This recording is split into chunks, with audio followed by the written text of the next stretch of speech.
Welcome into your daily Buckeye Blitz for a Sunday. You know it's a Sunday fun day. And you know tonight it's going to be even more fun with me, Jeff, and Sean, getting a little loopy, talking Buckeye football. But today is February 18th, 2024. Welcome into your daily Blitz. Please check out the, let's just call it the video vault. Yeah, the video vault. Go to thebuckeyecast.com, check out the video vault. Get a free trial in there for 3 days. Run through a ton of videos. We've got over 120 videos, recruiting, Buckeye highlight videos, film breakdowns, you name it. It's in there. Ad-free, 0 ads. That is my promise to you. Never an ad. Okay? So check it out. Get the free trial and tell me what you think.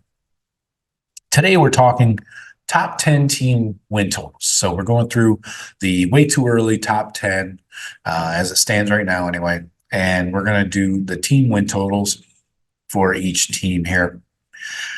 And we're going to talk a little returning production because I think that's important. And surprisingly, Ohio State was very low on this returning production. This is done by Bill Connolly at ESPN. Yes, the 4-letter network. I promised I would never say that, but I slipped up. Anyways, so let's start it off here. And let's talk. Number 1, should we go with 1 or should we go to 10? Let's start with 1. Screw it. Georgia, number 1, not a big surprise. Their over-under is 10.5 wins. The over is at -115. The under is at -115 as well. So great. They are 47th in the country in returning production, 65% offense, 76% defense.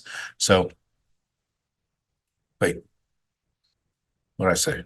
65% total production, 76 offense, 55 defense. So lost a lot of dudes on defense, obviously, but you got a starting quarterback coming back and all that. So anyway, what else do they have going on here for Georgia? They were 13-1 last year, 8-0 in the SEC. Anyway, they added Trevor Etienne, the running back from Florida. They got a receiver from Vanderbilt. What? They got a receiver from Miami, receiver from USC, and a tight end from Stanford. So quite a bit, but they lost cornerback Kamari Lassiter, safeties Tyke Smith and Javon Bullard. So yeah, Bullard's that cheating son of a bitch that took a cheap shot on Marv. Anyway, no hard feelings, really. Anyway, number 2, Buckeyes. Oh, I'm sorry, I should have given you my pick there. I'm going to take Georgia with the over 10.5. I think they win 11 games, pretty easy. Buckeyes, 10.5 for them as well. They're at -150 on the over and +120 on the under. So feeling really good about the over. A lot of money coming in on the over for the Buckeyes.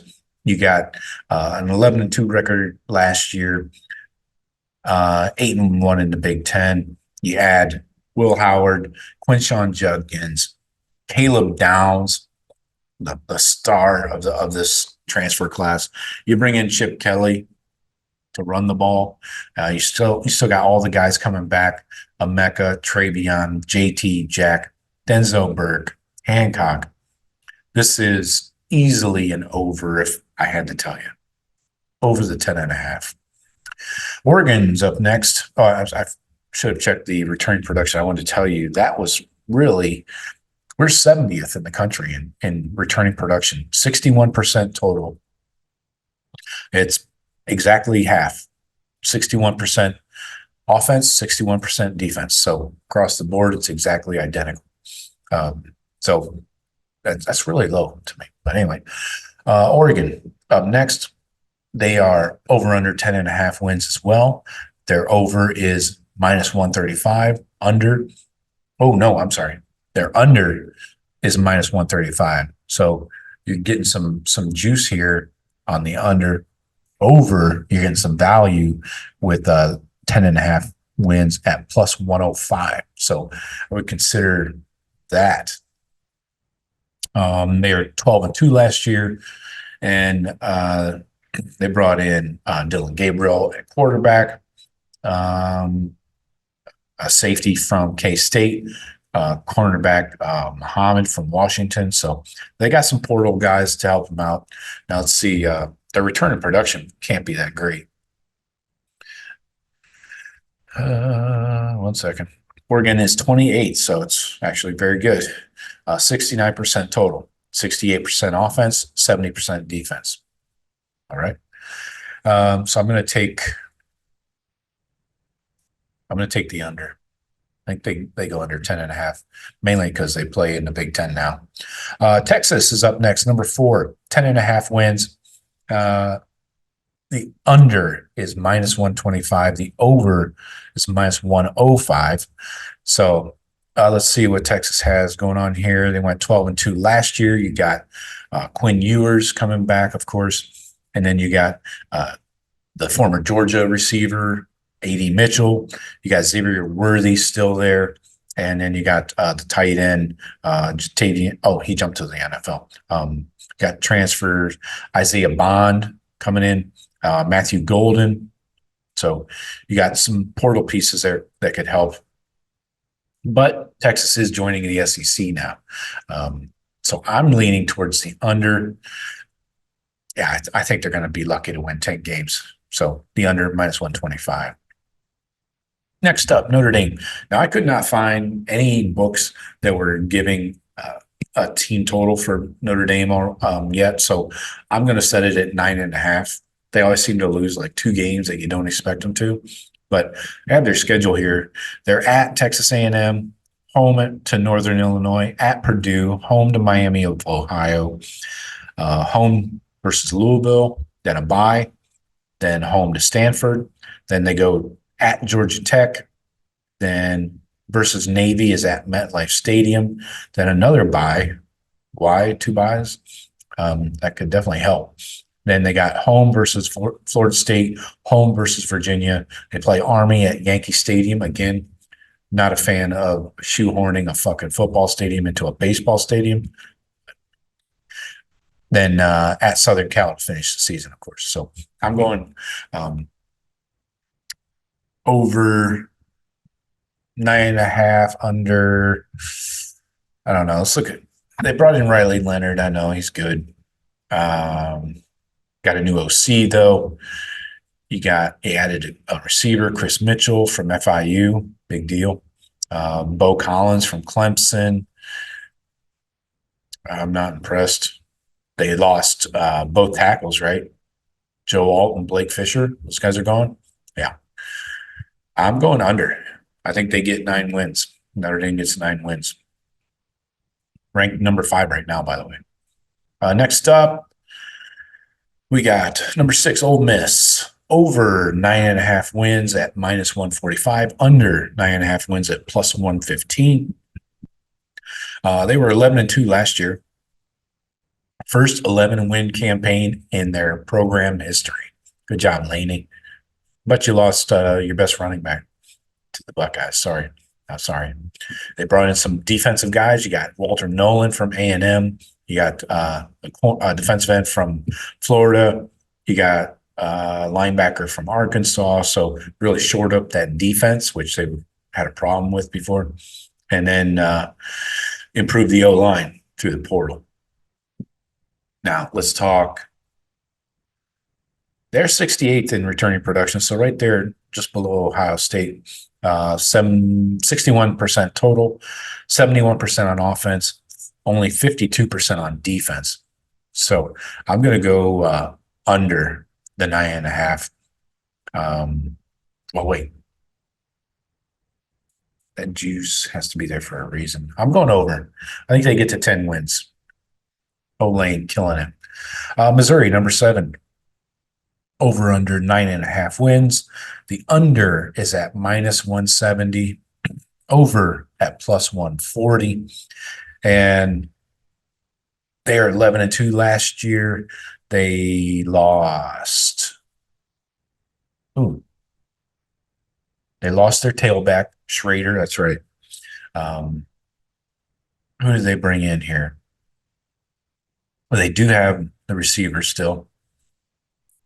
Then they got cornerbacks, Abrams Drain and Rick Straw. Okay, so they added to the defense. Got a linebacker, Hopper. Those are the guys they had. Uh, they lost their DC.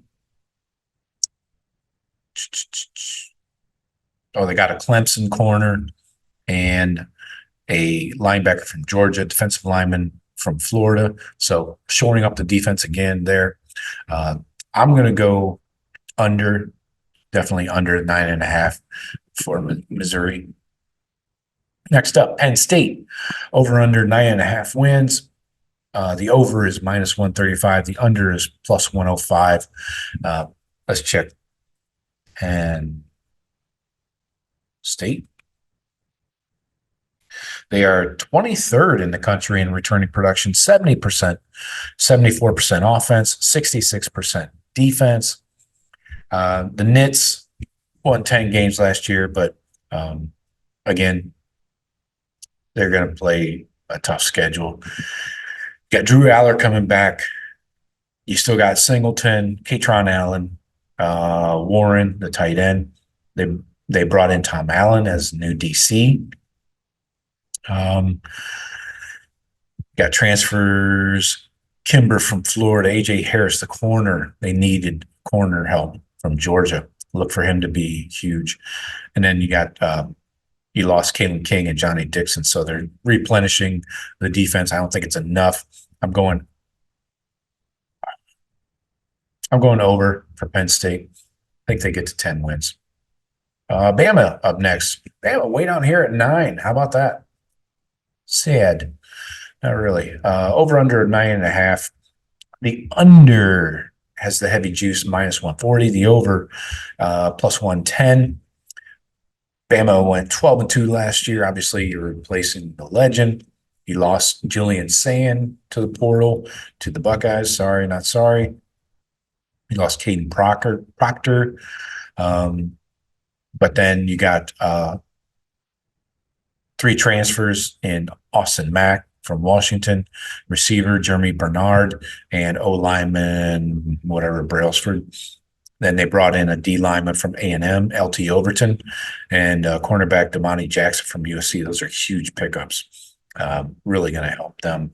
But let's see what they have coming back in returning production here. 115th. That's not good, man. 44%. 115th in the country. 56% offense, 33% defense. They lost a ton. Don't forget about Caleb Downs. So I'm going under the 9.5. I think they're going to be lucky. I think 8-4 is very realistic for Bama. Up next, Utah, 9.5. The under is trending at minus 135. The over plus 105. Utah, you got Cam Rising returning, of course, sat out the entire 23 season. You got the tight end, Kuth coming back. Bernard, the tailback. And then you didn't really do much in the portal. They got a safety from Stanford, a cornerback. Oh, they got Cameron Calhoun from Michigan. Yeah. And then another dude from Georgia Tech. I don't know how that's helping you. So returning production-wise, they're 16th in the country, 72%, 75% on offense, 70% on defense. So the over-under 9.5, I'm going under. I don't care what conference you're in and who's on your schedule. I just don't see them winning 10 games. Next up, so that was the top 10, right? So I did throw in the cheaters here just for shits and giggles. So the over-under on the cheaters is 9.5. The under has the heavy juice at minus 125. The over is at minus 105. So slight difference there. So let's look at them here. Not going to say what their record was last year. Asterisk. Let's call it that. But they lost a ton to the NFL. They lost their staff. They lost everything, man. I don't know what's going to happen with these guys. I know it's not going to be good. This returning production is bad. So bad. So bad it makes me laugh. 128 in the country returning production. That's what happens when you have 44 freaking seniors and they all leave at the same time. 36% returning production, 24% offense, 47 defense. Yikesies. You guys are so effed. Again, this is a Bama situation here. You're looking at an 8-4 at best. At best. They play some of the toughest. I'm not going to pull up their schedule right now, but they got Texas, Washington, Oregon. Is that it? USC in there. So besides, come to Columbus, and they better fucking show up this year. So, obviously the under for the cheaters at 9.5. So those are your team totals for the top 10 plus the cheaters. So let me know what you guys think. Agree, disagree. Talk to you later. Go Bucks.